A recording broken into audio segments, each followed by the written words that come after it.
Продолжува фудбалската магија на турнирот во мал фудбал Црнилиште Куп 2024, а вечерва на 4 одиграни надпревари беа постигнати 14 погодоци.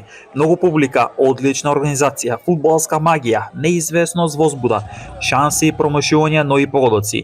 Во првиот меч екипата на Фета буквално се распадна и загуби од Лисец со резултат од 0-3, додека пак во вториот меч публиката уживаше во 7 погодоци. Грант Истанбул загуби со 3-4 во 10 меч од Озан Ајас.